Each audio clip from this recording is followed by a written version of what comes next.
Yo, yo, yo. How's everyone doing today? Welcome to Towards the Storm. My name's Thomas Gaffney. I'm your host, and this is where we talk about business, Bitcoin, and bullshit.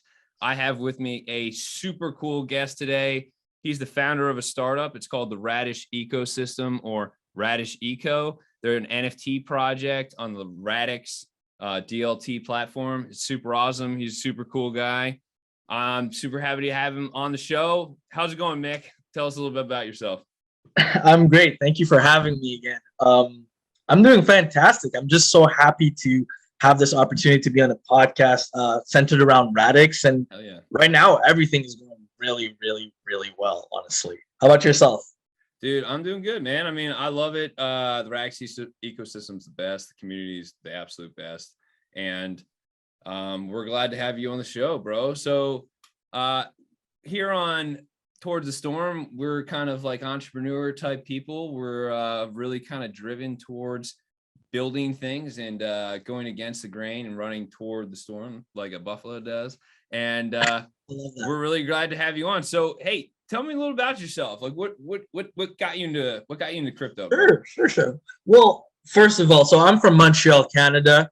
I guess what got me into crypto, it's actually a funny story. So Sure. I used to develop, so I'm 22 years old, by the way, just to give a little background, but like about 10 years ago, I started developing games. Okay. I was like in this website, it was called beyond.com. And it was a bunch of like, geek kind of personalities you'd find there. It was a bunch of people that were extremely tech savvy, much older than I was. I was like 12, 11. And a lot of people would talk about Bitcoin there. But I had no money. Like I didn't even have a debit card. I couldn't get involved in Bitcoin. So I known about Bitcoin for like quite a long time. But again, like obviously there was some financial literacy that I just didn't possess at the time to get involved. And I kept hearing about it throughout the years as I was like in the developing community and stuff and doing all kinds of stuff in there. And then eventually I ended up getting into it around 2017, but not as seriously as I did around 2020, like around COVID. Mm-hmm. That's when I really started to focus on trying to actually learn the whole cryptocurrency stuff, especially like the wave was starting big, right, around that time. So I was like, okay, let me get myself into this and, get my feet wet. And ever since then, man, it's been something that I can say I'm genuinely passionate about. And it's one of those things that I actually have so much fun being in, Yeah, dude. Then that's what it's all about, right? Because it's like, that's the coolest thing I found about crypto and about Bitcoin and just blockchain in general is that it's really about like the community. It's about building things. It's like, it's this whole new world. It's like the wild, wild west, except it's on the digital aspect of it, right? So yeah. We're kind of actually pioneers in this space, really. If you think about it, we're still very early, right? Mm-hmm. Like email was created like 50 years ago, and it really took about 40 years to truly reach mass peak adoption. And so crypto's been around for 10 years, maybe a little bit longer, 11 years.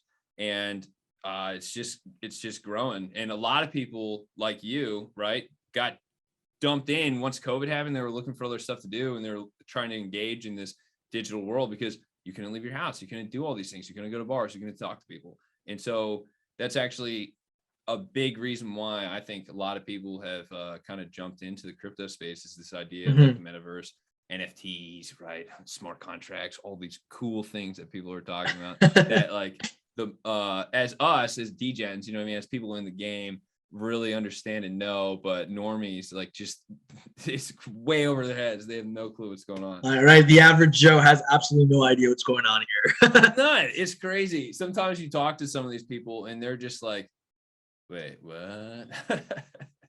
You sound very intelligent to them, but the whole time you're just like, this is stuff that you could understand. Like it's not that. It is. There's definitely a complexity there, but in regards to the basic NFT smart contract stuff, it's very easy to understand once understood. Oh, absolutely. It's kind of cool because it's like this world.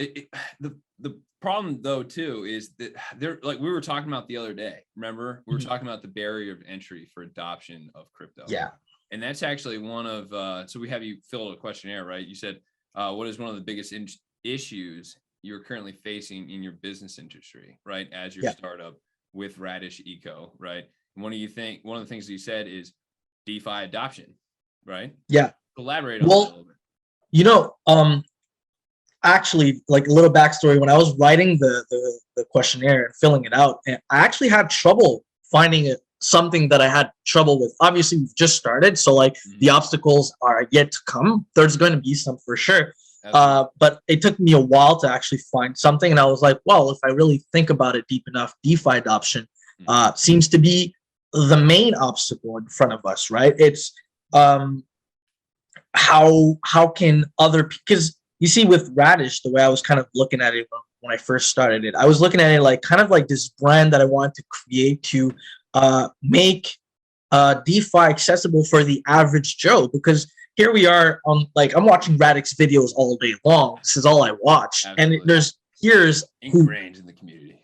Yeah. And it's absolutely. And then there's like peers talking about smart contract, about this, about that. And I'm like, I know like my girlfriend wouldn't understand this. I know my dad wouldn't understand this. So like, how can I make this fun and interactive for other people? And I think that was really what drove me to do something, is kind of assist Radix in that aspect. And I'm sure they've already got some stuff going on their side to make that happen, but I wanted to kind of actively participate in that. And so I think DeFi adoption in general and the regulations are what really sets the barrier in between us and the success that we're going to be able to achieve in the future, for sure.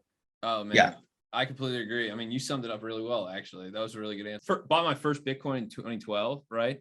And so it was crazy. I only made like $2,000, but it's funny because you tell normal people who are like, wait, you bought Bitcoin in 2012? You must be a millionaire. And I was like, I didn't have any money. I bought like 8 of them and I sold it for like $900 each, like the year later. Like, I can't even remember. It was back in the day. And so, because one of my best friends, he's actually one of the co-founders of Buff Wild, actually, where he told me about Bitcoin, and he's like super crazy, super smart kid. And I was just like running around, be like, oh, Bitcoin, that sounds cool. Because he had an interview with the Bitcoin Foundation, right? And so they were asking him questions. He didn't get the job, but he kind of told me about it, and it was just like, whatever. But it's like, so you've had this like integral part of society that's really kind of normal, right? They don't know exactly what they're talking about. They don't know anything about this world. They don't know anything about the actual blockchain. They don't know anything about the industry. They don't know anything about crypto. And so when you talk to them on the outside aspect, it's kind of funny. And so you hit the nail on the head when it comes to DeFi adoption, because there is this barrier to entry, right? Because you have ETH, right? That works. It's really cool, but the barrier to entry, one, has been tough, because you've got to download MetaMask, you got to go on either some type of exchange to buy it, and then you send the MetaMask, and you have this seed phrase that people don't really know about, right? And then once you do that, you go to like decentralized applications, say like Uniswap or something like that, right? And it's not that easy to use. It's just not. It's just a big problem, right? Because you can try and put in your inputs, right? Say, hey, let's trade some ETH for some EXRD, right? And you try and do the swap, and all of a sudden you're like, yep, I want to buy this for this much. And then they send you a message, say, you don't have enough gas. You're like, what the fuck is gas? You know, we're already paying so much for gas already. Real. They don't even know. They don't, exactly right. It's gas in the real life is starting to equal Ethereum prices for their gas fees. You know what I mean? Yeah, absolutely. Well, yeah, no, I totally agree with you. And what's funny, right, is like, you spoke about like a lot of the people outside of that crypto world don't really understand a lot of the fundamentals about crypto. But what I noticed when I first got into crypto, watching these YouTube videos and watching all these guys, it's like a lot of these guys in the crypto world don't even know what they're talking about themselves. Like they say the word smart contract and they feel smarter. You know what I mean? And it's like, I'm listening to these guys and they're talking about, what's the best, early on in the game, I'm looking up, I'm like, what's the best crypto to buy, this, that, and the third. Absolutely. And this is what really made me happy about being in the Radix community is as soon as I joined the Radix community, I could just sense this wave of knowledge of people that actually know what they're talking about, and just the dynamic within that whole community is completely different. Now, mind you, it's a lot smaller and concentrated than Ethereum, Solana and all that. But even then, it's hard to find a place where developers or people who actually want to learn about Ethereum and Solana can actually find themselves in those respective communities. Then you go to Radix, everywhere where Radix is mentioned, there's always somebody who can guide you and explain to you exactly what's going on. And you've got the videos that are super informative. You've got the community that actually cares and want people to know. And they're not shy to discuss things, right? They're willing to go head on against whether it's Cadena or this or that. They'll talk openly about what they think. And so there's just this different vibe about Radix. There's no question about it. And that in itself gravitated me towards that community because I was seeking for understanding things. The way my brain works, right? It's like, I know when I don't know something. I'm that kind of guy. Conscious unconsciousness is whatever they call it. It's like, I know what exactly I don't know, and I need to find out what I don't know, because otherwise I'm going to be lost. And so for like a whole year, I'm here learning. I've learned more about cryptocurrency being in the Radix community than I've ever learned anywhere else. And that in itself says a lot about the community. Oh, I know, man. I completely agree. I mean, it's crazy because I understood blockchain back in the day fairly well, right? Proof of work was relatively easy to understand, right? Because it's like, oh, you have a bunch of massive computers that are running algorithms that are trying to solve problems to create cryptographic links, aka parts of blocks that create a blockchain for an immutable ledger that can never be changed, right? Fairly basic, right? You get it. You got a hash rate. Okay, that's a weird word, but it just means computing power, basically, to try and solve these problems. And when your hash rate's high, that means you got a lot of computers. And so the more computers you have, the more secure and the faster the network runs. Boom. Oh, wow, great. So now you've got Radix, right, with DLT, and you're starting to talk about sharding, right, where you make it into these crazy amounts of like you fractionalization it, like, and then you talk about one thing I don't understand, I'm trying to figure out, is the atomic composability aspect for Radix. And it's kind of crazy because I'm like sitting here, I'm just like, I said that to one of my friends who's an engineer, and he was like, oh, interesting, and so he's like, wow, I kind of want to get involved in this Radix thing too, because that sounds fascinating, because crypto and blockchain is currently, it's not broken, but it doesn't work and it doesn't scale in the way we need it to, right? And if it was, right, we talked about DeFi adoption. If crypto was working at the ability or the efficiency that it's meant to, then it would have been adopted. More people would have gone into it. So what is stopping people from getting into it? And I can speak from a place of like, well, you've been in Bitcoin for 2012, so it's a bit harder for you. But for myself, why was I yielding from 2012 to 2020 to get into crypto? Because there isn't that accessibility for all of these things. It was hard. I had to have a friend basically do it for me. I didn't do any of this. I didn't know. You know what I mean? He was just like, yeah, let's check it out. Blah, blah, blah. Here, Thomas, here's your wallet. Here, check out your blockchain. Oh, now you got some Bitcoin. Okay, cool. And I'm just sitting there. I'm like, oh, wow, I'm trying to go to the bar and drink and have fun, right? And you're talking about internet money that is like recorded and it's like really cool and it's the future. I'm like, wow, that sounds tight. You know what I mean? And so I was just paying attention. I wasn't nearly as in the game as I am now. I didn't start getting in the game until 2016. It's actually an interesting story. I was in China and for law school, and I was trying to, I was tutoring this young Chinese kid, and his parents were paying me on WeChat in Chinese RMB, right? And so the yuan, and I had no way to take that money out of WeChat, and I had some like $3,000 in Chinese RMB that I didn't have access to, and I was trying to figure it out, because to be able to deposit and withdraw something from a Chinese bank, you have to be a Chinese citizen. So I could not send Chinese money to my bank account. So what I ended up having to do was to trust one of my friends who's from China, and I'd send him stuff, and then he withdrew it and he had to give me cash. Right. And so I was like, there's got to be a better way for this. And this is in 2016. And so I start thinking, I'm like, man, I'm going to make this app. I'm going to do this thing. And then all of a sudden I'm just like, oh, this exists. This is exactly what Bitcoin's trying to solve. This is exactly what Ethereum's trying to solve. This is exactly the problem. This cross-border transborder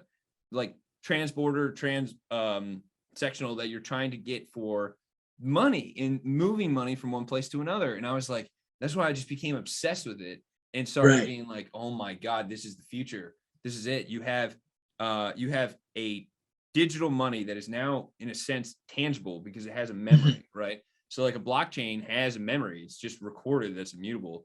And then you have all these computers and you have all these programs and all these decentralized applications that read the blockchain when you're interacting with it, right? And so it was solving that problem. And that's why I became absolutely obsessed with this idea of blockchain. And then this new hit word, DeFi, right?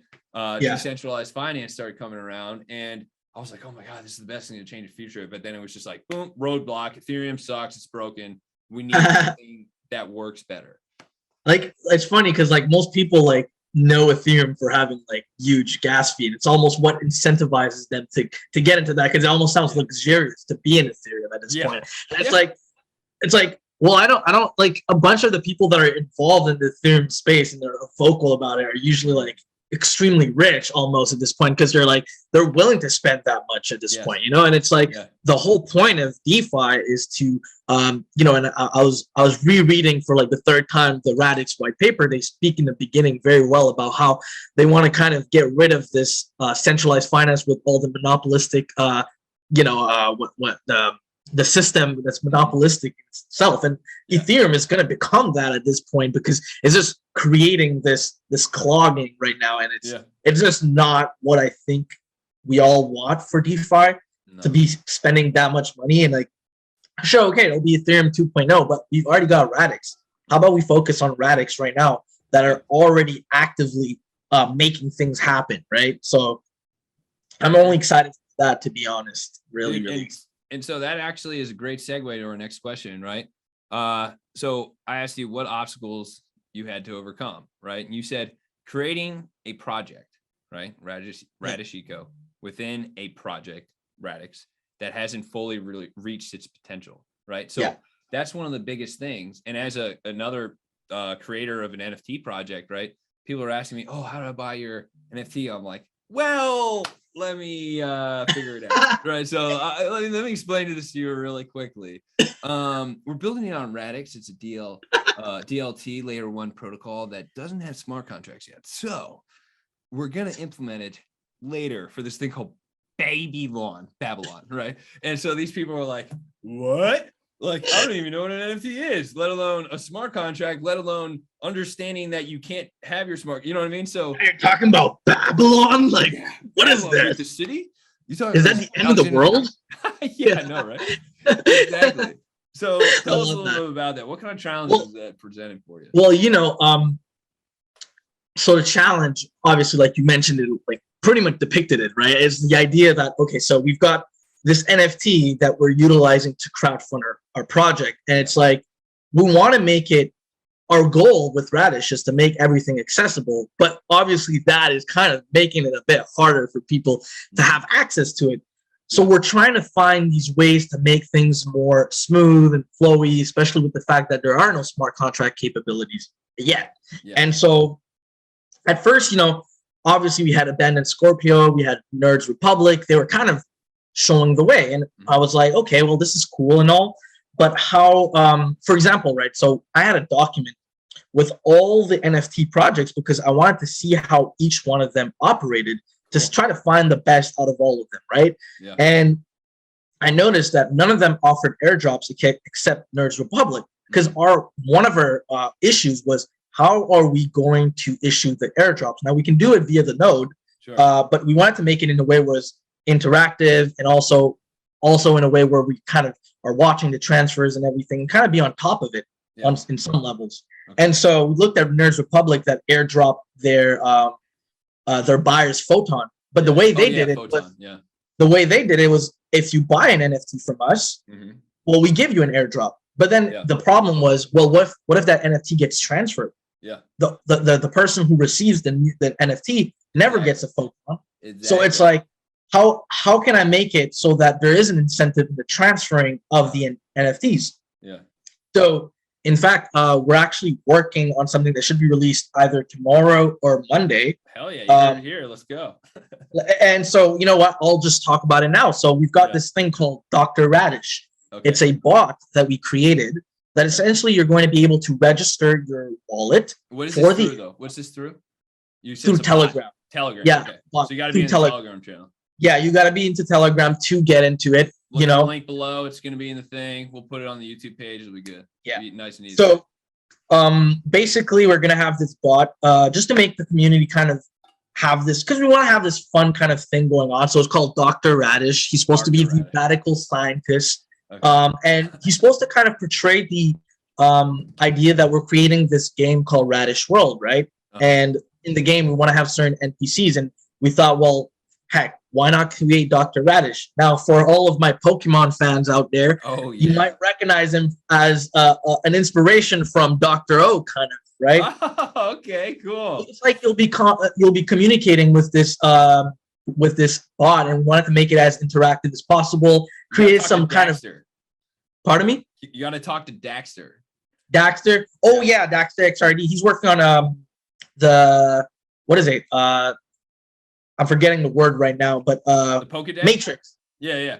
Oh, yeah. Did you see the Pokedex thing he made? That was cool. Yeah. I didn't mean to interrupt you, but keep rocking. No, absolutely. Yeah. But he was the one who created the Matrix NFT, right? Or I'm not sure. I didn't see that part, but I did see the Daxter Pokedex thing, and he makes like Dax coins. I think is that him? I think so. Maybe not. That's possible. Yeah. I have to get more informed. I'm sorry. Yeah. But dude, hey man, the Radix ecosystem's growing, brother. Yeah, I didn't even know about the Pokedex. I know he has a Pokedex on his NFT, on his profile picture. Profile picture. Yeah, but like a Scorp thing. That's cool. I have to look into that. But yes, so we're creating this role play thing, whatever. So basically, that was one of our issues, was to how are we going to be able to make it fun for everyone who holds a seed token to receive RDS? Because we're kind of utilizing that as an incentive for people to participate in the economy we're trying to create within Radix. And so now we figured it out. We're like, well, let's let people, until a smart contract are live. Let's make people register for it. And plus it adds kind of this fun side to the community and whatnot. So we're kind of happy with what we created now. And we're excited to have it launch either tomorrow or Monday, one or the other, depending on the time zone. Yeah. Depending on where you live in the world, right? That's pretty cool. That's really cool. Yeah. But dude, that sounds amazing. And so, and honestly, this kind of leads in a little with segue. It was Dr. Radish, you said, that's similar to Dr. O. So what made you, what's the story of Radish? What is this thing? You know what I mean? Like, why Radish? Why the guy with the big head? You know what I mean? With the colors, it's like, yes, like, why this guy? Why? What's the story behind it? All right. So let's start with the name Radish. So if ever, I don't know if I heard that Radix has been deleting the past history chat, but if ever they still have it, you can actually look at one of my first message on that Telegram group. Oh, the Telegram channel? Okay. Yeah, on the Telegram group. I'm like, man, this crypto sounds like Radish. Like, I can't stop getting it. I can't get it out of my head. Yeah. And like, I don't know why I just said that. And obviously, the conversation quickly, they acknowledged it. They were like, that's funny. And then it quickly reverted back into like smart contract and this and that. You know how it goes. Yeah. And so, they're all in that chat. It's all about the tech. You know what I mean? Let's go tech, man. Yeah, that's cool. I love it. Awesome. I love it because they're willing to stand on that and defend what they believe when other projects are coming in. If I go to another Telegram and I talk about Radix, I'm getting blocked immediately. Oh, I know that doesn't happen on Radix. No, that's what's so cool about Radix. Yeah, I love that. And so Radish, this name just stuck with me for so long. And so as I was on the Radix community, which again, that's another reason I love it, is I was able to make a lot of friends on it. You know, you, my co-founder, some of the developers I have in team, and it was just an amazing experience on its own. Like just kind of like this connection that I'm building with different people from all across the world, which is not something I'm used to, right? Absolutely. And so I'm talking to them like on a daily basis, and the way it kind of happened was like, I remember I started seeing Abandoned Scorpio and Nerds Republic make an NFT. Mm-hmm. And around that time, like I was starting to understand a lot more about Radix. I mean, I'd studied it for the last 8 months. So I started understanding about cryptos, Radix and whatnot. And I was like, I kind of want to play a part in the decentralization. I was so inspired by peers. I might not be saying his name right. Ginger, by the way. Yeah. And so I love the way he was expressing himself, and he was so passionate about it. It just translated back into me and my being and who I was. And I was like, I absolutely want to be that passionate about something I do. And so I was like, well, because I was reading the documents for so long, and I was like, well, Radix is literally creating this framework for other people to create stuff on it. So how about I create something on it instead of watching the chart every day, trying to invest money and just shill stuff on Twitter like everybody else does? Absolutely. How can I actually play a part in this? How can I actually make an impact? And because the way I was looking at it was like, okay, it's inevitable that DeFi is going to take over. It's only a question of time. Okay. But what really is the question of time itself? What is the pacing depending on? And it's depending on all these people that actually are participating. We see how the NFTs did so well, brought so much attention to crypto. How did they do that? Because people were starting to actually create things other than coins on that platform, on the crypto market. So I was like, okay, well, I'm looking at it from that perspective, that angle. How can I do my part? And so I was like, okay, well, let me try to create an NFT. It wasn't big at first. Don't get me wrong. It was not a big idea. I just threw that idea to one of my fellow, the co-founder had. And I was like, I want to create this NFT. And he's like, I tried to create an NFT, and I realized some of the lacks I had and stuff, and I'd be willing to help you. And so I was like, okay, well, I want to create this NFT called Radix. I don't know why, like right away. It's so natural. It was like, this name has stuck throughout the whole journey, the whole Radix revelation. I might as well make use of it. I love it. And when so when was the first time you learned Radix? Radix. Pardon me. Sorry. Go ahead. When did you learn about Radix first time? Oh, Radix. Sorry. First time was about 11 months ago, so almost a year now. Almost a year. I learned about that. OG Radix. I'm an OG. I love it. But I had EXRD before XRD, so in fact, I've been there for a while. Here before mainnet, right? I came after mainnet. But you know what's funny, right? As mainnet came, I was still like confused about cryptos and stuff like that a little bit, and I was like, I need to like get a lot of EXRD before XRD comes. And I was like, I get a bunch of EXRD, and then XRD finally releases and there's no price change. And I was like, man, I bought all this EXRD like, thinking, what? No, and afterwards it was amazing because I remember around go for it. Sorry, I remember around November, the price just peaked, and like everybody was finally understanding what Radix is all about and everything. And it was just beautiful to see. And I see a lot of people stayed even after the price dumped, like Be Like Water, who I speak to relatively enough as well. He was telling me like, I got in like afterwards, but even after the price dropped, I kept buying more because the project is just great. That tells you a lot about the project. It tells you a lot about the community. But anyway, so Radix around October, November, right around where the price peaked, I was like, I want to create like a project, like I kind of want to do something, right? And so my friend who I was speaking to about, he was like, well, we could do something more.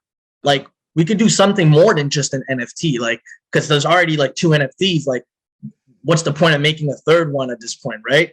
And I was like, you know what? I'm all for that. Like, if it's about making things happen, which is absolutely something I want to do, Yeah. And I think I didn't have the courage to do it at first. I think I was like, let me see how this NFT thing goes. And he was like, no, let's start from the go. And I was like, you know what? We're pitching in ideas one after the other. And it's kind of like, okay, let's put together all these ideas now in this paper and see what we can do out of it. And he made an extraordinary tokenomics for the project. It just sounds like the way I white paper. If you haven't seen it, check it out. It's awesome. It's got a bunch of charts and graphs. It's really cool. It's really well thought out. I read it myself. It's pretty amazing. Really well done. What was your co-founder's name, by the way? Han. Han. Yeah. Han. Han. Oh, like kind of like Han, like Han Solo. Han. Yeah. Han. And yeah. I don't know if I'm saying Han or Han, but but he's the guy. That guy. HAN. That dude. The white radish. The white radish. The white radish. Wow. Oh man, are you gonna release a limited series on that? The white radish. Well, that's the thing, right? So I'll speak on that later. But basically, the white radish is in reference to his profile picture. His NFT is a white radish. Yeah. But yeah, you gotta hold those together. The streamline of the economy that we had going on was just so well thought of. There's a lot of thought behind the project, and so just that in general, like the structure, the foundation we laid out, I'm like so confident in our success, because at this point, the only thing that's missing for our success is our consistency, and that's exactly what we're putting in right now. So you're gonna, even if you haven't heard of Radish yet, you're going to hear about Radish. It doesn't matter if you're in the Radix community. It doesn't matter if you're in the crypto community. It doesn't matter if you're an average Joe. We're bridging Radix for everyone.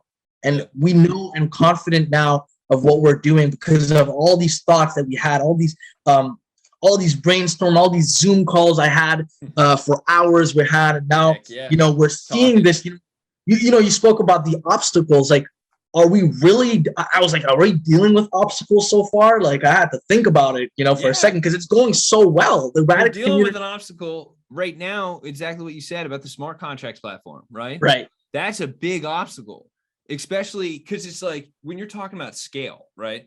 You're talking about trying to scale your project, and you have this barrier of entry, which currently exists on Radix, right? Like, especially in the States, it is difficult to buy XRD, right? And no one's trading with NFTs on EXRD. You know what I mean? So you've had to face obstacles, but you just don't see them because you have that true entrepreneur spirit where you're like, hey, this is an obstacle and I'm dealing with this. This is what I chose. This is what I believe in. This is what I'm building upon. And we're going to figure out a solution. It's a true entrepreneur. You may have seen this, but I said this at some point in one of the chats of Radix. I said something along the lines where, we speak about this being an obstacle, which it is, obviously, but the way I kind of perceived it and the way this perception has actually driven me to do this is I'm looking at it like a momentum. It's like a momentum for us to build something that's sustainable, because you go on Ethereum, right? And you see these NFTs. If this NFT doesn't sell the 10,000 it promises to deliver the first day, nobody else is going to buy it because it's all based on hype. The thing with Radix is Radix actually has value. It actually has some sort of substance to it. So all the projects that are on Radix are going to have that substance, because it's going to have to be on top and on par with that. So it's creating these other extra barriers, right? You got all these extra barriers. And then also, it's funny, like the actual Radix NFT community, it seems big and it's growing significantly, but it's actually much smaller than the DeFi associated community. Do you know what I mean? Like the OC swap, like you said earlier, like, oh, they won the thing, and rightfully so. It's like, because they are the DeFi guys, right? And so the NFTs, I remember someone posting in about NFTs on like the Telegram, and someone was like, oh, I hope Radix doesn't become an NFT dumping ground. And I'm like, yo, you don't understand NFTs then, right? Because NFTs are super important for the mass adoption of crypto. And you need these things because it's like this whole metaverse, because NFTs are more than just this image, right? Because they're going to be a whole lot of things. Like these smart contracts are going to turn into actual real contracts, right? So I wrote a paper about the securitization of the mortgage industry, right? And so aka the 2008, 2007, 2009 crash, financial crisis, right? Like I wrote a paper about how this could have all been solved via a blockchain, right? And so that's all going to be implemented on a smart contract that you can read, and there's this transparency about it that it's good, but it also provides enough privacy. And so it's kind of crazy how you're doing this NFT project, right? Where it's all about community. It's all about developing. It's making something cool and interesting for everyone, where there's actually still a very, very large part of Radix ecosystem, which is larger in my opinion, what I've seen, than the NFT community. So it's kind of nuts, because you were like, oh, there's 2 NFT projects on Radix. Oh, so what? I love that answer when you're like, so what? Let's go. We'll be the 3rd. We'll be the 4th. We'll be the 100th. Do you know how many NFT projects there are on Ethereum? Countless. I don't even know. You know what I mean? There's a lot. There's too many to count. Yeah. And, you bring something interesting in the table in regards to the fact that, the NFT are going to be important in the DeFi adoption, because that is DeFi application on its own. Yeah. That the NFTs are decentralized. Exactly. They are an application, an interactive application. And the thing about NFTs that I think a lot of people are triggered is that right now it has only transcended to the art industry. But like you just pointed out, eventually it's going to transcend to real estate industries, going to music industry. And there's a beautiful quote that I saw from Vitalik. I know he's taboo in Radix, but he said something about the world. I love that guy. I love that guy too. He said something about how decentralization is kind of it's like looking at Uber, who people are saying they're taking away the jobs from the taxi drivers. But now with decentralization, the taxi drivers are now directly dealing with their customers. Exactly. And just paying that together. Exactly. It's perfect. It's a perfect example how you use that in Uber, actually. I might start using this in the future about how decentralization works, right? So you have taxis in the past, right? So New York City, you have to register if you want to run a taxi in New York City, I don't know what it is now, but before Uber was going around, you had to buy a medallion, right? And lease and rent your car. And those same in Canada. Hundreds of thousands of dollars. Same in Canada. Thousands, just to be able to have a job.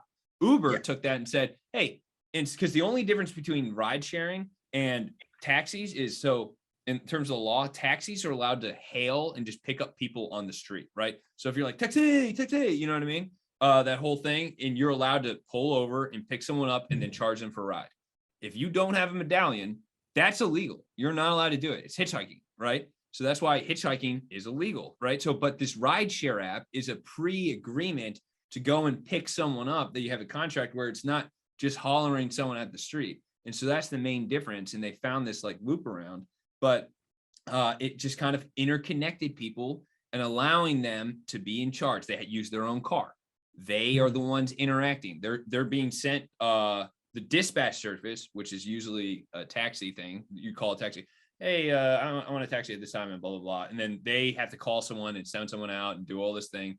It eliminates all of that, right? Mm-hmm. And that's exactly what's happening right now in the financial ecosystem and what DeFi is, right? Because when you have a bank and you're trying to do a mortgage, you have to go get all your credit. You have to go show proof of income. You have to send your bank accounts. You have to talk to your mortgage lender, your broker, every account that you have, all that, yeah.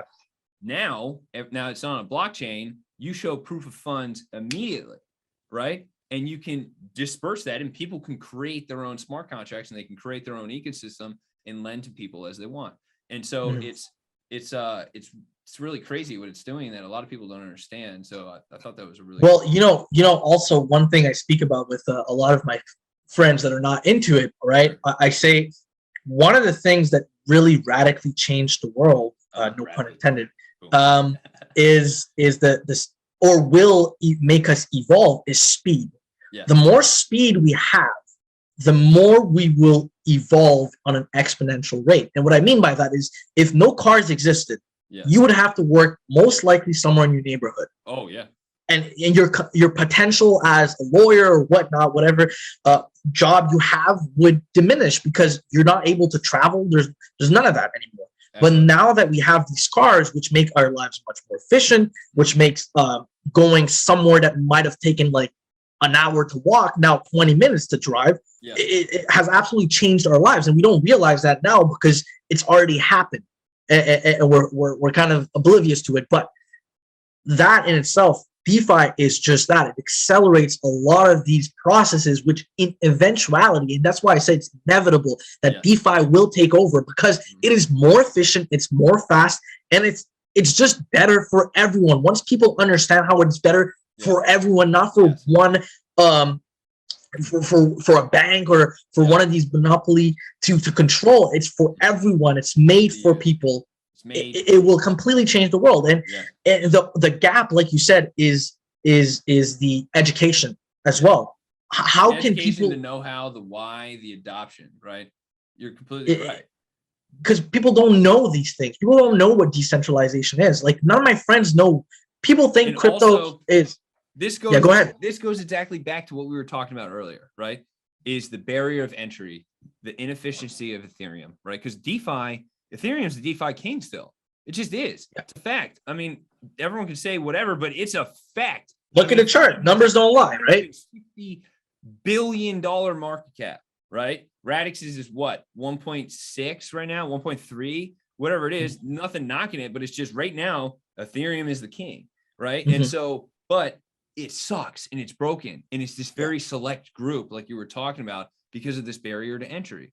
And so it's funny because people, when I talk about, like, they're like, oh, well, is Bitcoin gonna be around forever, or what's going on? And is Ethereum gonna be around forever? I was like, honestly, I don't know. But if I was a betting man, I would say Bitcoin might be around forever. Yes. Ethereum has a very potential to be a MySpace compared to a Facebook, right? So you have, I love that. Ethereum is this MySpace that everyone uses. It's like, okay, cool. You have your top 8 friends, and MySpace probably before your time, but MySpace was like the thing. Everyone used MySpace. It was the first social media platform that everyone was like, oh, this is the best. Oh my God, I love it. And then Facebook came around, and it was just so much better. It was just infinitely better. It worked better. It was better interactively. It was presented better. It had a better interface. Everything about it was better, and it just took over the world. And now where's MySpace? Dead, basically. I mean, it still exists. You write F on your keyboard, you see Facebook pop out right away. Exactly. I write M on my keyboard. I don't know what pops up. Exactly. So I tell people, that's why when people are like, because people are like, why aren't you making your project on Ethereum? How am I supposed to buy this on Radix? I'm like, well, hey, think about this. Remember when Facebook was around? I mean, when MySpace was around, and then it was Facebook, and now Facebook is dying, and now it's Instagram. Things evolve. The technology evolves, right? I think Ethereum is going to die because it's broken and it's so expensive, and it doesn't work in the way it's intended to, right? So we have this opportunity. If the Radix team and Dan and Piers, and if they can develop and actually make what they are talking about, and if it works, and if it is infinite scalability, this thing's a no-brainer. No doubt in my mind that Radix is going to change the world, because I use DeFi, I use Uniswap, I use Sandbox, I've used Decentraland. You know what I mean? All these projects that are associated with ETH, right? It's expensive. It is so expensive. And so, like, the average person, like, I bought an NFT the other day for 0.03 ETH, right? So about $100 worth of Ethereum. I had to pay $55 in gas fees. $55. And so it's like, I would, if it was built on Radix, you could buy 2 of those for 200, right? For minimal gas fees, and spend an extra $45 and you get 2 NFTs. Whereas all these gas fees are just going to these miners, right? Well, that's why, like, this staking, this sharding, and this atomic composability is the idea of it. If Dan is going to really hammer home, and if he's going to hit this thing on the head, and if it works, it is just sky's the limit, because then the adoption can actually be there, right? Because that is what we're missing, like truly missing. And the barrier of entry is, a lot of it isn't even a skill. It's about money, right? Because if you want to go buy an NFT on Ethereum, you say it costs $20, you're paying $55 in gas fees. You're paying almost 2.5 times in gas fees with the NFT cost. If you're doing it as an investment, right?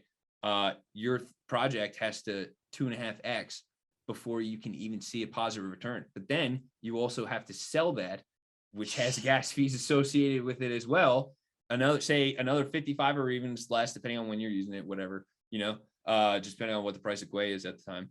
And I mean, you basically have to 5x your project to break even, you know? Yeah. So it's ridiculous. It's not. Well, it's the word is it's inefficient. It's not efficient at all, right? Yeah. It's like we're here. And I think Radix, I do want to give a shout out to the Radix team. So I've been utilizing the wallet Okay. to send out the seed token. I'm doing it manually, right? Sure. And You gotta get a script for that, bro. it's fast. Yeah, I do. I do have to get a node script for that. Do it through the node.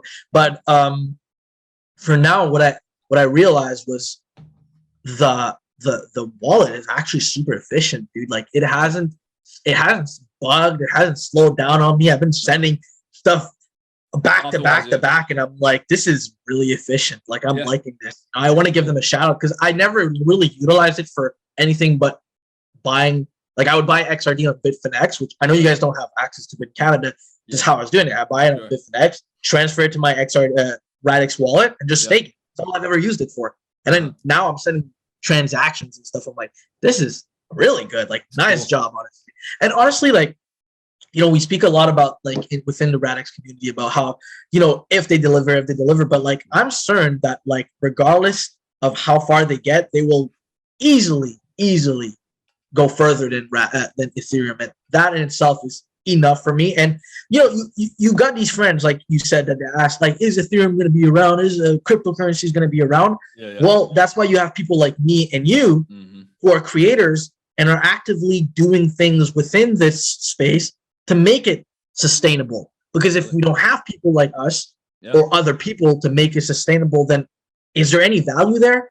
The value is created by the people, and we're there to create that for people, whether it's the Buffalo NFT, whether it's the Radish NFT, whether it's Scriptal Skull, this, that, whatever. I hope, I was telling this to everybody in that NFT creator chat when we hosted Super Rad Bros. I said, I hope everybody utilizes this momentum that must think it's an obstacle, like, oh, okay, yeah, it's not live, the maintenance not live. I'm like, this is the perfect time for you to establish yourself, build a foundation. Like we're already at 1,000 followers, and I know all the other projects are gonna catch up. All the other projects are bound to catch up. And at this point, it's like, guys, like we've got this window of time. And I do want to go back to something you said. You said about, you know, this dude on the Radix thing. I think I even seen that that text where he said, "Oh, is Radix going to be an NFT dump project?" Blah blah blah. It's like if you care, if you genuinely care about the success of Radix, you have to look at it from all angles. And why is Ethereum the second biggest cryptocurrency in the world with all of its disabilities, all of them? How? Well, NFTs played a major part. If you're denying that, then you're oblivious. Oh, oblivious, completely. I go on Twitter, and like if all the things I follow are Radix, but for some sort of reason, 70% of my feed is Ethereum because it's all these NFT projects being spoken about all the time. So there's definitely this value in creating NFTs. There is this sort of commercialized value, and that's what it needs. Radix needs to be commercial. The word is adoption, right? Adoption is because NFT. So people couldn't interact with the blockchain really, except for buying tokens and looking at the charts, right? So cool, awesome. You know what I mean? That's for a very select group of people who are investors, right? But art collectors, but people who like cards, people who like memorabilia, who like sports, who like games, who like Pokemon, right? They aren't those people that are out there doing swaps and derivatives and creating all these things. They're normal, everyday people. And so NFTs gave them a reason to use crypto and blockchain and DLTs, whatever you want to call it. This distributed ledger technology that we have found that Bitcoin started, right? NFTs were the way to make it a mass adoption. And it's funny, I'm starting to really see it, right? So my cousin, he's obsessed with music, right? He doesn't really get NFTs, but he likes investing. He's an accountant. He does his stuff, and we're always talking about different things. And people are like, what are NFTs? I don't get it. It's just a picture. Can't you blah, blah, blah. Like, yes. Is it going to get stolen? Yeah, probably. Someone's going to download it and put it up. Yeah, absolutely. It's going to happen. That's how it works. But you have a proof of certificate of authenticity. It's on the blockchain. It shows your own, blah, blah, blah. Unique ID within the ledger. You're fine. All that stuff. And they're like, oh, cool. But at the same time, I started telling him about how like Snoop Dogg's talking about releasing an album potentially or a song on a blockchain, and it's only existing on the blockchain, so that one, if you have that music that's downloaded that's not on the blockchain, proof of piracy right there immediately. If you have it downloaded and it's on your computer and you start sharing that around and you don't have one of the smart contracts, NFTs, that show that you own this album, right? Boom, immediate proof of piracy, right? So it's completely revolutionizing the world. And I told him about this because he wants to get into investing, but he's obsessed with music. He's like, he said to me the other day, he's like, man, I wish I could like invest in songs. I'm like, haha, guess what? NFTs are making that happen now. It's happening right now, bro. Get in, because his thing is like, you know, heat waves. You're heat waves and freaking me up. Yeah, that song, right? So he's like talking about how he heard that song like back in January of 2021 when no one was listening to it. And he's like, I wish I could have invested into the popularity. I was like, yo, dude, literally the blockchain and cryptocurrencies and NFTs are making that happen, right? Because say Snoop releases a single and he does 1 million copies on a blockchain, right? And the song is called Snoop Doggy Dizzle Shiz. You know what I mean? Whatever he wants to call it. And Tommy's like, my cousin is like, oh my God, this is the best song ever. Like no one even knows about this song. This song's gonna be huge in like a year and a half and it's gonna hit the charts and it's gonna be amazing. Okay, Tom, go buy that NFT. Go buy 20 of them. Go buy 30 of them. And then when this song explodes, boom, sell them all. You bought them for $10 and they're selling for 100 now. That's how it goes. That's how you can invest in music, right? Like it is decentralized finance. It is not, it spreads more than just money. The listeners and the owner, the creator both get something out of it. I mean, if you sell it, royalties. Well, you've got that profit, and then you've also got the smart contract fees and whatnot that are implemented there. So the owner makes some kind of money there. So I think it is super interesting how, you know, NFT will definitely play a part in making sure that Radix can get to that globalization. I mean, at this point, Radix's goal is to become the global DeFi, right? Yeah. And how it needs to leverage its attention from everywhere, from every aspect, whether it's the you know, the NFTs for the art, the real estate, the music, like you said, all of that, the gaming, all of that. It's just the beginning right now, and that's what, you know. I was on Reddit and I followed the Radix Reddit. I'm a loser like that, and so I'm like commenting on stuff. There's the abandoned Scorpio Telegram that was talking about, they just posted this stuff on Reddit. Let's get a bunch of likes on it. So I comment, I'm like, this is a blue chip project. Let's go. It is. And there's this dude who comments back. He's like, a blue chip project? I mean, come on now. Like, I'm really bullish on Radix, but like, you really think that this Scorpio stuff is, and I'm like, dude, listen, I totally get what you're saying, but you have to realize this. What's that thing that business entrepreneurs say? Every promotion is good promotion, or every anyways, good press.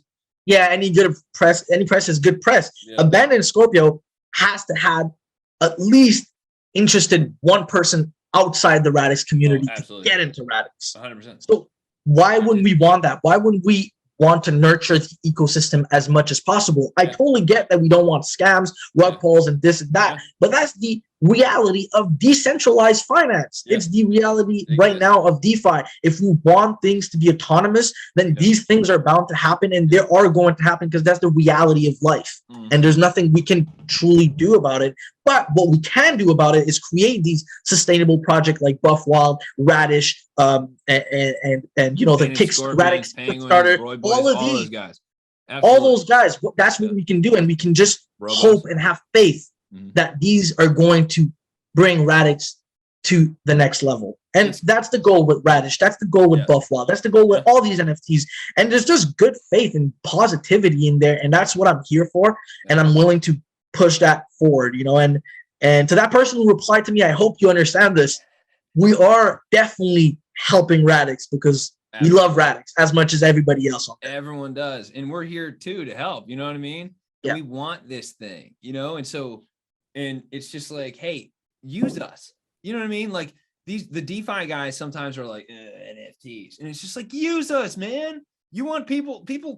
I'm a financial startup attorney, and I think that NFTs are fascinating. I literally deal with $1 million transactions for investments into companies, right? So it's like, okay, I am a finance guy through and through. And I'm saying, yo, NFTs are important, right? So it's like, hey, don't just shit on it. You know what I mean? Like, let it come, let it work. Like, yes, protect against those rug pulls.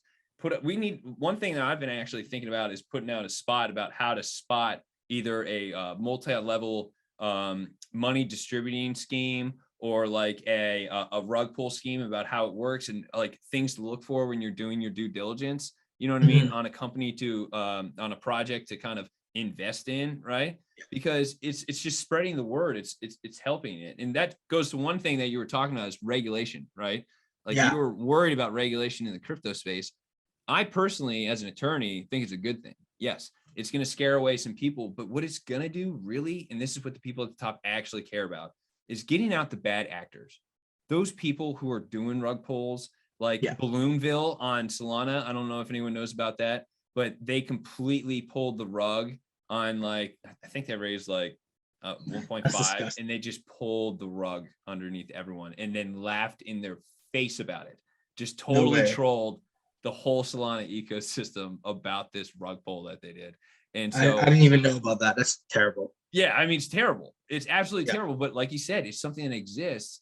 And so Solana and the exchange that it was on, the marketplace, because this is something that you're going to have to think about, right? Because you are going to be a marketplace. You're going to have to verify projects on your platform as real, right? Because it was the Eden, maybe the Eden project, it's something Eden, right? It's one of it's marketplaces on Solana that this. I think I'm familiar with it. I've heard of it before. Yeah. And they totally trolled it, right? And so they had a lot of bad press, and people were like, "Oh, you can't trust Eden," you know what I mean? Because they don't do KYC on their freaking NFT projects, right? KYC stands for Know Your Client. Know Your Customers, right? Yeah, customers too. Yeah, same thing.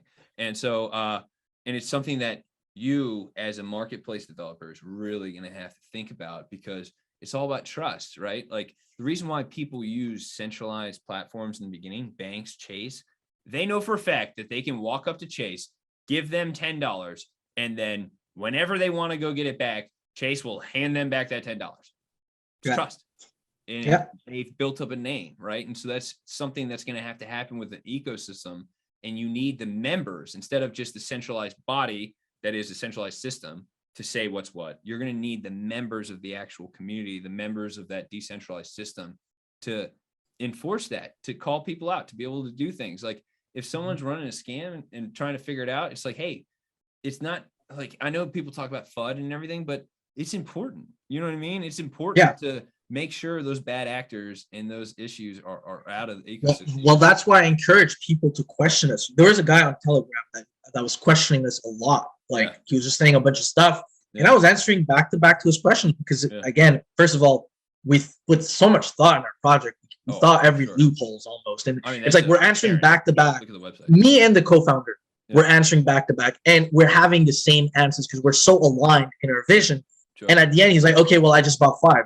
Because the way I look at it, it's like, if you really look at our project, right, the way we've kind of structured it is sustainability, right? We're not, it's not a question of like, okay, if we wanted to pull a scam, right? Or, people are so scared to talk about it, right? This whole scam stuff around the NFT, but it's a reality. And if that reality in our point, like you said, the marketplace, we're going to audit every single every single project that are going to be on our. And on top of that, with the Radix pod program, we're actually going to be investing our own money in those projects. So let's say, for example, at this point, a project comes in and ends up becoming a rugged pull. Well, we now have enough paperwork to claim it as a part of the Radix ecosystem and do our due diligence to make sure that that comes out, it delivers as it intended to. And we'll have the resources to do that. We'll have the funds to do that and all of that. And so that's why we're trying to build this sustainable project. And that's why we separated our project in 3 harvests. It would have been too easy to do 1 harvest, of 10,000. But instead, we wanted to separate it in 3 to show, first of all, that, we're all the money and everything is going to move around a certain way. And it's well indicated in our NFT allocation. Yeah. And we're going to be showing how every single harvest we're going to be progressing one after the other. And I told this at the end to all people who doubted the project. I said this. I don't, and even my friends are like, I want to invest in your project. You know, they love me and they want to support me. I'm like, I don't want you to invest in my project. You know why?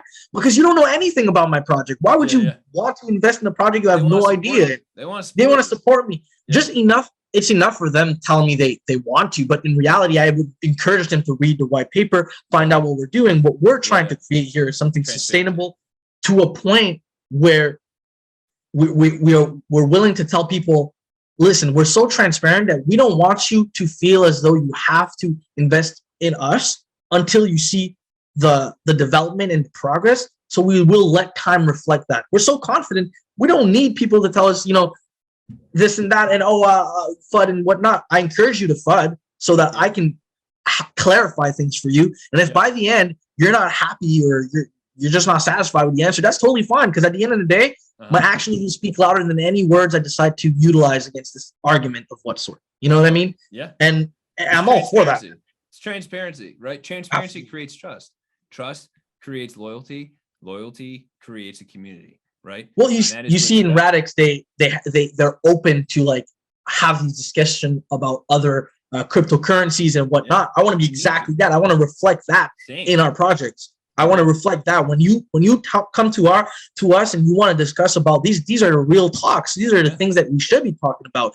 What about this? What about that? What about this? You're allowing us to reassess our vision. So I encourage you to tell us what's wrong with our website. I encourage you to tell us this and that. It's all creating this for the consumers. We're creating this for the people. So the people should have a say, right? I absolutely agree. Dude, honestly, I'm writing down something that I had a note of, and I could not agree more, because it's like, it's about collaboration over time, right? It's about testing the waters. It's about not being afraid to talk about these things. That's what sophisticated people do.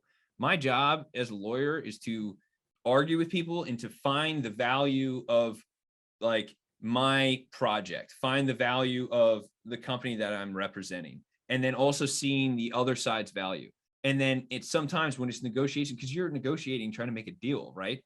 You need to understand where you are. You need to understand the actual value of what you bring, and you need to understand the weaknesses that you bring. And then you need to understand the value and the weaknesses of your other opponent, not opponent, or just counterparty, right? And so, and you need to somehow make it work and connect the dots. And it takes a sophisticated person to be able to understand that kind of stuff. And that's something that you have. And that's why I was kind of drawn to you when we were talking. I was like, yo, man, this is cool. You really understand this aspect, because I welcome competition. I want to be competed against. Yep.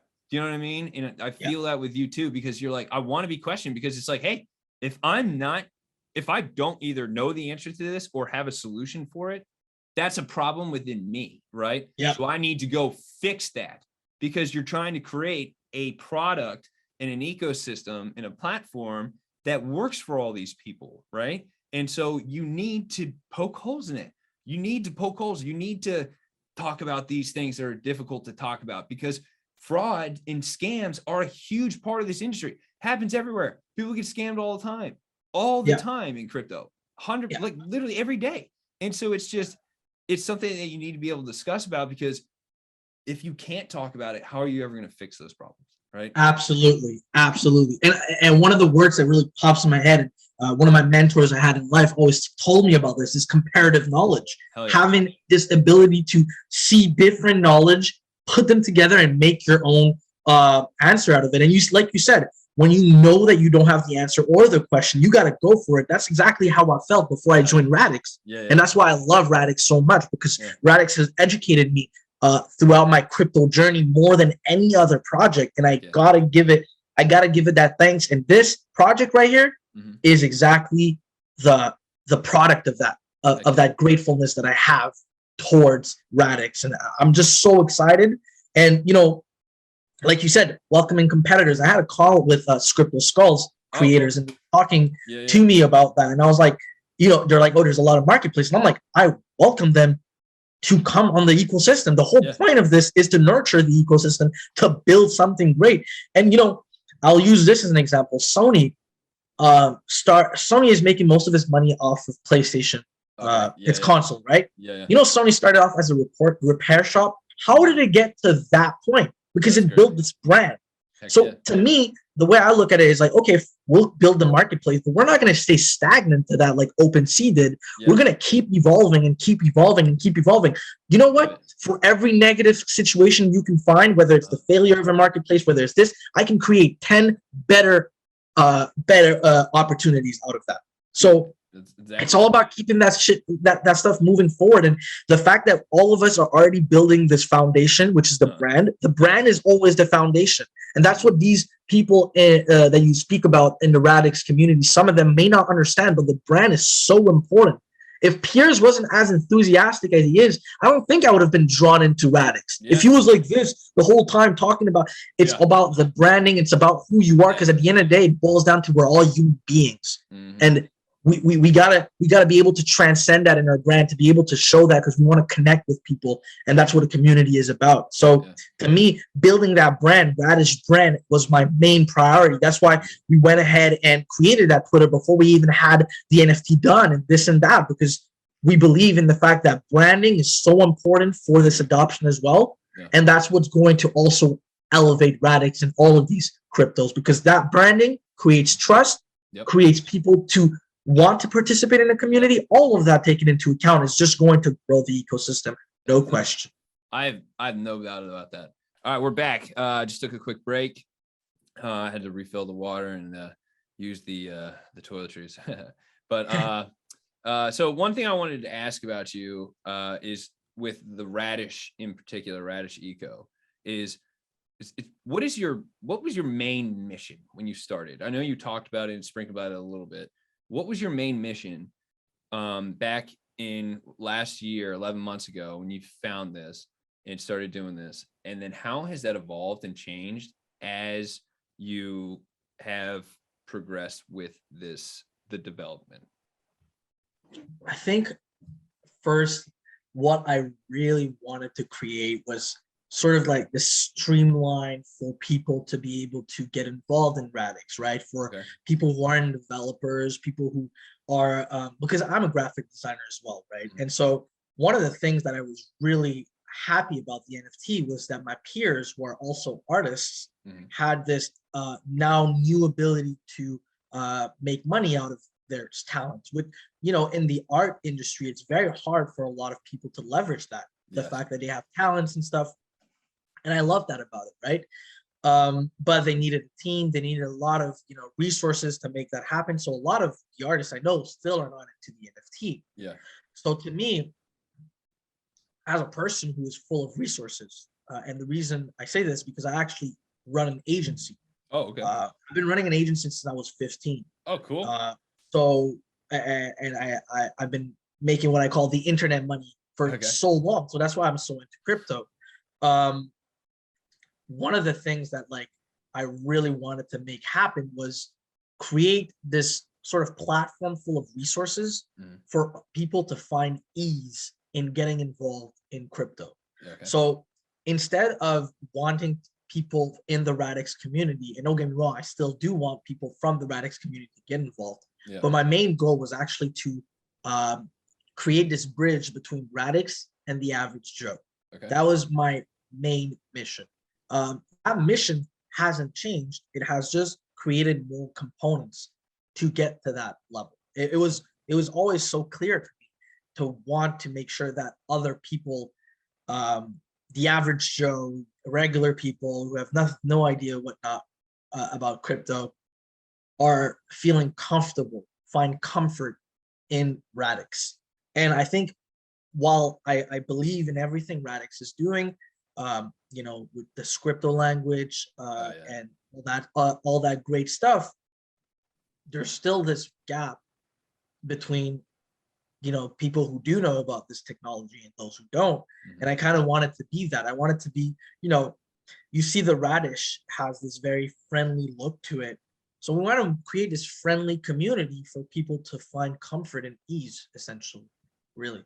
I so like that mission still hasn't changed. I like that. That's I mean, that's cool because it's like it's a sense of community, right? And it's a sense of helping the average Joe get into this world that is DeFi, right? Because it's crazy. It's weird to think about how, because you spoke about the charts earlier, right? And how you used to sit all day and look at charts, and it was just like, oh, up and then crash and up and 20x, 1000x, back down to minus 95%. You know what I mean? Like you've seen these crazy things happen in crypto where people got rich overnight. It's very reminiscent of the .com era, .com bubble. And people don't like the word bubble with crypto, but yes, there's going to be a bubble that pops, right? Eventually, that like the projects that don't have community, the projects that don't have sustainability are going to disappear, right? Because what's happening, and I'm probably going to get yelled at for FUD with this, but no, what's happening is like the creators, you know how you're like, I want to create, I want to be part of this ecosystem and build, right? And so you're one of the frontier people in this game, and you're going to keep pushing and keep pushing and keep pushing, right? And you're just never going to stop if you keep getting success. And the more you go, you're just going to keep seeing success, right? I will say this though, even if I hit failure, I will continue. And there's, because again, success only, if you wait for success to determine if you should continue, you're never going to get successful.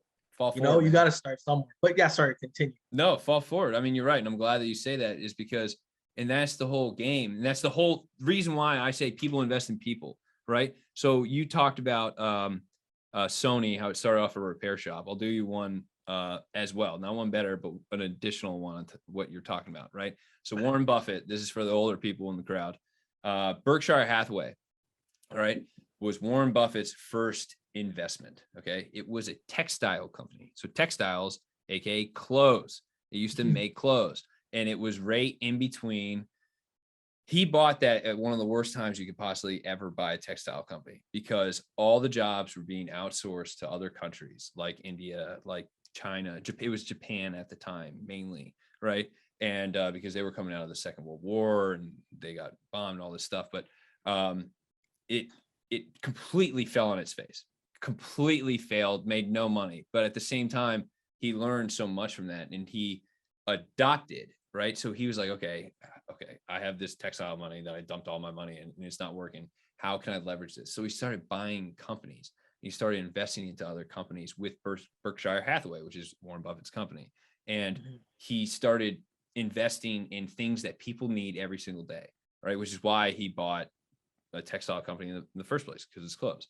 But he started pivoting, right? Because he failed, completely failed.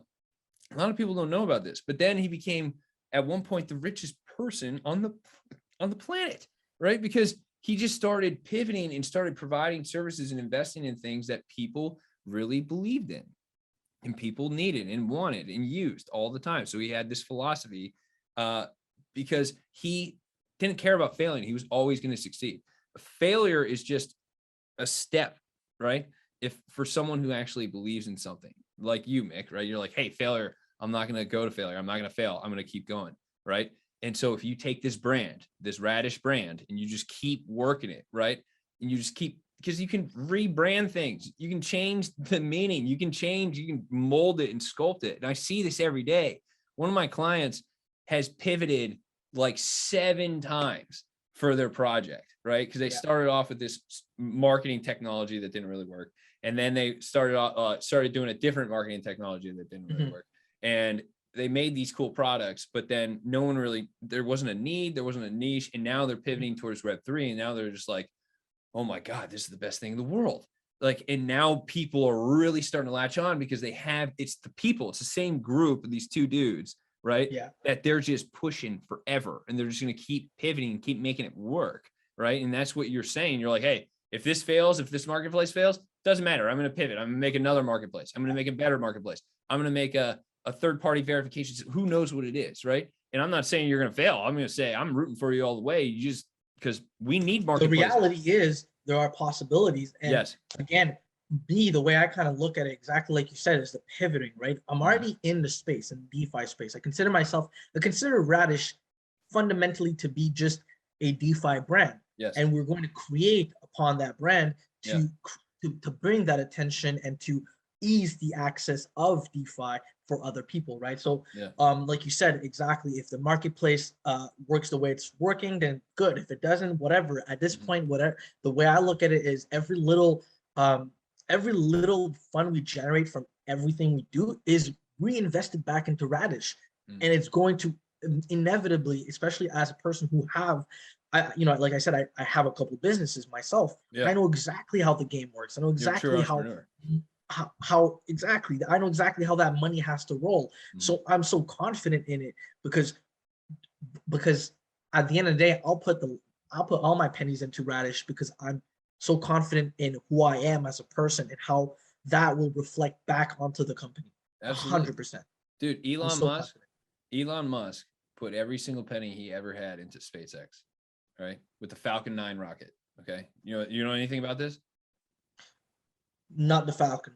No, okay, ahead. So I'll explain just a little bit. So SpaceX is a private company, right? Yeah. That wants to be able to send rockets to outer space and make multi-planetary travel possible, right? Oh. So Elon Musk is the man who wanted to put this together. So he created a thing called the Falcon 9. The reason why it's called the Falcon 9 is because it has 9 separate engines. Whereas in the past with NASA, they just had the one big engine that propelled it upwards.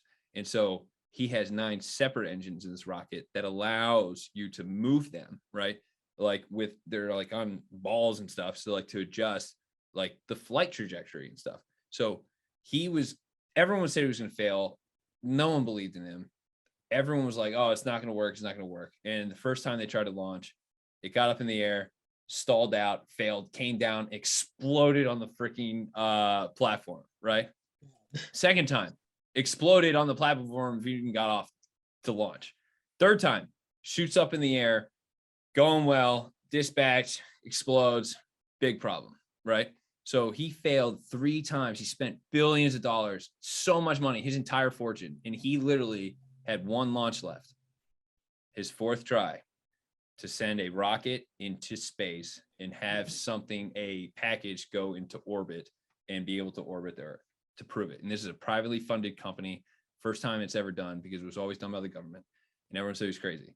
And on the 4th time, he had no money left. He didn't have any. If they failed, it was over. It was game over. But they shot that rocket, and the secondary thing finally engaged, and they got that thing into orbit. And now Elon Musk is a household name everywhere. You know what I mean? Because now, like, people don't know him as much for SpaceX, and mostly know him for Tesla. But SpaceX was really where he got his wings because he refused to fail. You know what I mean? He's just, I'm going to keep going. I'm going to keep going. You know what I mean? I'm just going to keep figuring it out. He staked his entire life on it. He just goes, I don't care. This is it. And now he's the richest man in the world. And now he's the most influential man in the world, arguably, outside of probably the president of the United States. And so it's just like, it's crazy. And so if you have that mentality, and if you have that drive as an entrepreneur to believe in a project and to do something, you're going to succeed. And that's where we keep going back to people invest in people. So that's why I wanted you to come on this show. I was like, yo, you're the man. Let's do this. You know what I mean? No, seriously. Thank you for the flowers. I have to give them back to you and reciprocate that. Absolutely. Yeah. I mean, I totally feel that 100%. At the end of the day, they're going to have to believe in the people before they believe in the project. And that's why I encourage people like to stay, to keep an eye on us and watch what we do, because I refuse to stop. Okay. And I will keep going at it because I've got nothing to lose. It's to a point where it's like, yeah, sure, I've got this narrow view and success, and everything else, right? All these millions of possibilities that can occur are there, but I just won't stop at that. I'm just going to keep going. And that's why I'm so confident in the project. And that's why I wanted to be on the podcast, to show people who I am and to realize, like, this guy right here knows exactly what he wants. And he's going to do everything to get to that because he believes in Radix, believes in the community, but mainly I believe in myself.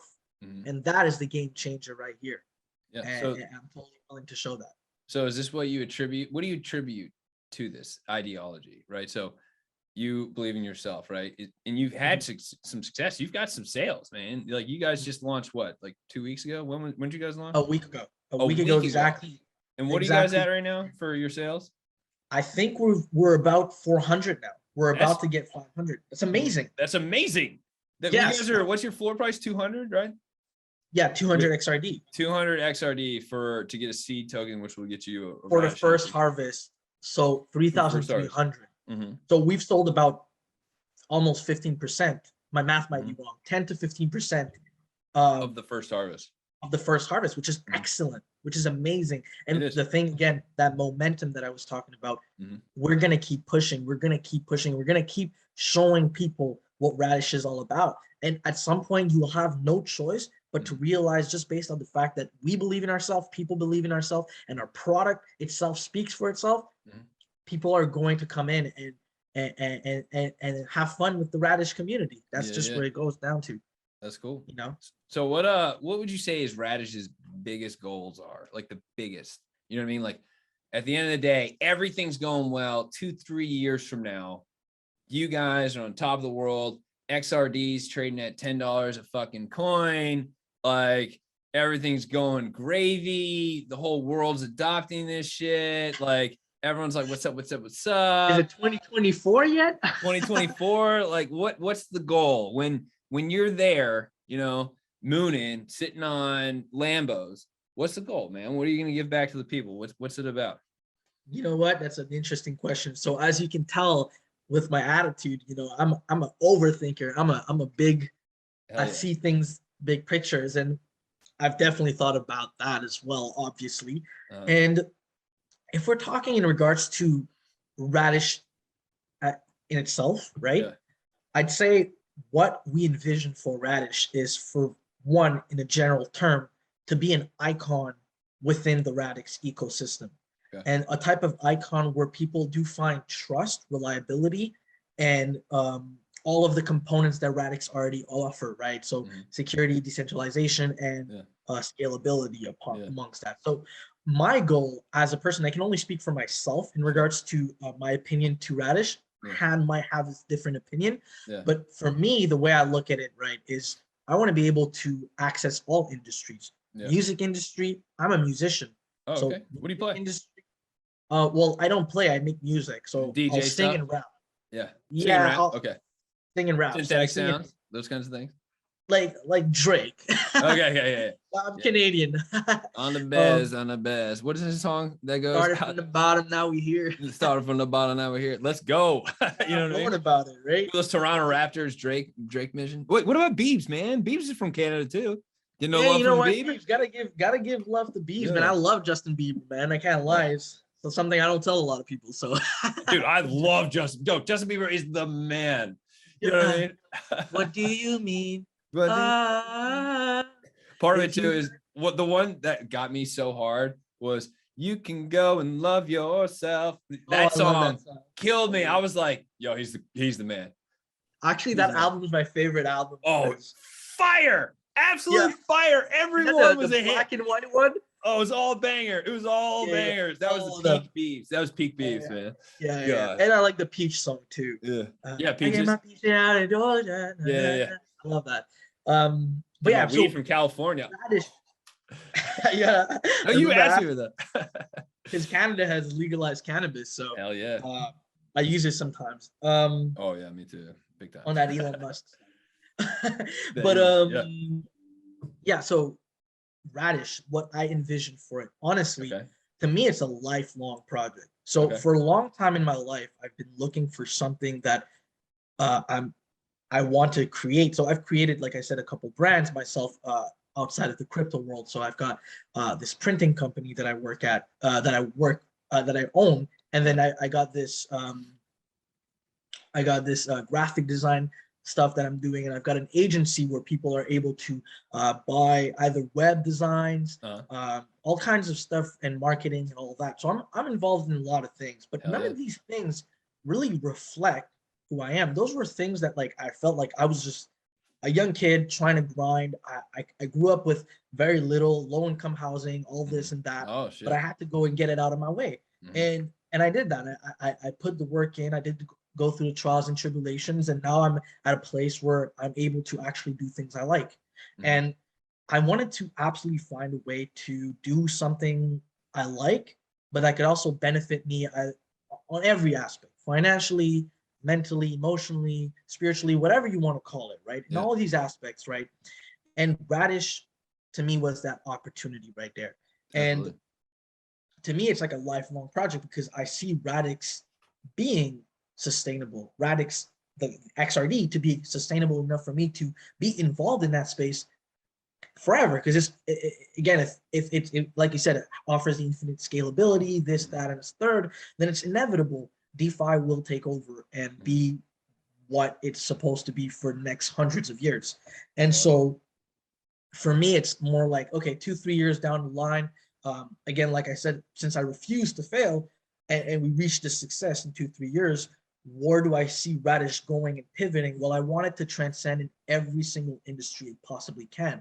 So we spoke about real estate. I want to be involved in digital tokenization of real estate, music, all kinds of industries, whichever industries you really bring, you want to make it plausible eventually. Now, obviously, we believe also in taking things step by step. So we're starting step 1, marketplace, step 2, with the Babylon launch, blah, blah, all of that, making all that accessible with all the smart contract capabilities. Then we've got the game. And then where do we go from there? Do we just stay there? No, we want to make sure that we go into wherever the market goes, obviously. So for now, the market is at the NFT. And like you spoke about, it's important to pivot in business, right? Like, for example, I've got this printing company I run, right? At first, we started off with canvases. Well, canvases are vintage, have this vintage look, still contemporary in some level. People are still wanting to buy them. But we've also got acrylics now because people are now buying acrylics. People want metals. People want Chromolux and all this and that. So we're making sure that Radish stays on top, in tune with the market. And that's what I want to see for Radish, is to be that sustainable project that, people look back and see, oh, wow, like this project came from being Sony's repair shop to what is that right now. That's how I envision Radish. I think, if to be honest with you, I would be underestimating Radish's potential by saying, oh, I want this and that. I see Radish going to infinite potentials. And for now, I want to be at a place where I'm able to establish Radish, create that foundation, and make sure that at some point in time, it's able to touch every aspect. In That's the what I market. love to hear. And that's what it's about. And that's spoken like a true entrepreneur. You're already running a business. You know what I mean? That's not easy. People don't realize how difficult it is to run a business. It's funny because once you get it established and it's working, you've got clients, you've got systems and processes set up to make it streamlined. Yeah, that's easy as shit. But getting to that point is not easy. It's really not easy. And so the fact that you've done it at such a young age, you're 22 years old. When did you start this company? The canvas business or Radish? The canvas. The canvas business started about 1.5 years ago, around COVID start. So you were 20 years old at that point, pretty much? Yeah, around 20 years old. 20 years old. The management one was, so it actually started as a graphic design company for myself. It was a freelance graphic design thing I was doing from 15 all the way up to 17, 18. So there's a lot of backstories in my life, but basically there was a point in time where I was living with somebody and they ended up not paying the rent, and I ended up going homeless for like 4 or 5 months. Wow. 4 or 5 months. What was that like? It was easier than most people because Did you sleep outside? How'd that work? No, I had friends. Oh, okay. So when I say homeless, I mean I wasn't houseless. I had a house to stay in, but I didn't have a home that was mine. And if ever you've ever been at that point in your life, it was a shitty situation because I didn't make this happen. I was paying my roommate. My roommate wasn't paying whoever, right? So it's this whole situation, and it built a lot of character in me to become the man I am right now.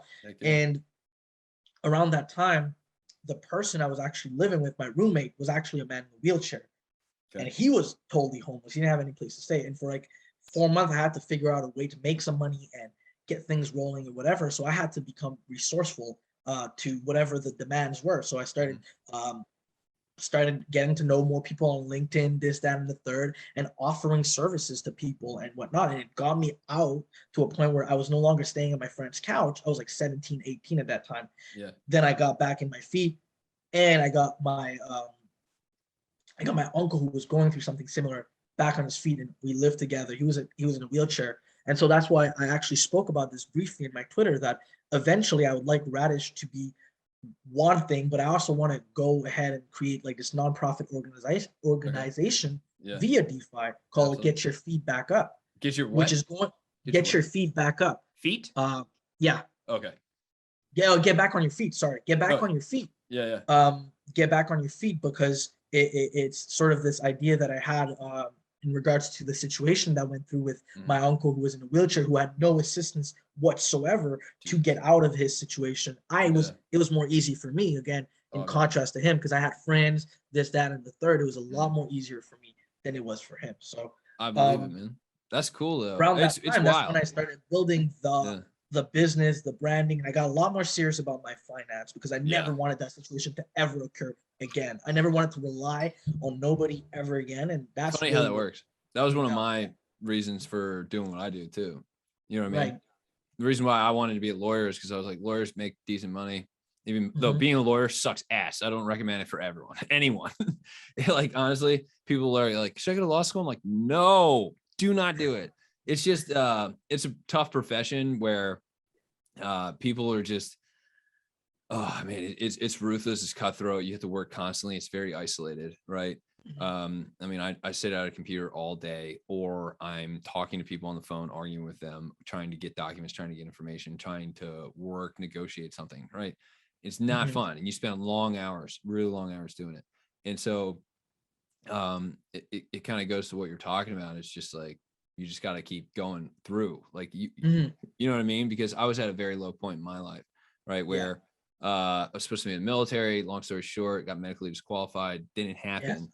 And I didn't know what else to do. So I was just like, I'm going to be a lawyer, whatever, you know what I mean? And 10 years later, I find myself being like, yo, I hate being a lawyer. I want to do something else. Right. And so that's why I'm working on this podcast. That's why I'm working on Buff Wild. That's why I'm working on trying to help Radix ecosystem develop, you know? And so it's just part of that journey that you go. Everyone has their story. Everyone has it. Everyone does. Yeah. And you're so young at your age, like it's cool. You know what I mean? Like, it's cool to be a 22-year-old kid owning his own company and fucking making shit happen. Like, that's the dream, man. That's the dream. You're living the dream. It is. And you know what? It's funny because I'm still not satisfied, because I would say in regards to, I'm satisfied in various ways, but I feel like like I said, there's that emotional, and like you said, we're people, right? Yeah. There's that emotional and mental aspect of it where it's like, I don't want to do none of that stuff. You know what I mean? If it came down to wanting to do something, Radix is exactly what I want to do. It's much more fun. It's much more interactive. There's that sense of community there, and that's what I'm for. You know, like this positive engagement is just, it's mind blowing, the result that we've had, and just seeing other projects on Radix also do just that, and seeing how their success has been thrilling as well. It's amazing, you know. Cool. And for me, it's like you said, we reached some low points in our life, and we learned so much from it that it, you know, once you've gone through these moments, you realize like there's nothing that can really stop you but yourself. Nope. And that's really all. That's what I'm willing to reflect in everything I do, whether it's friendship, relationship, in every aspect of our lives, right? Heck yeah, man. And so, dude, and honestly, you're preaching the choir, and I love it.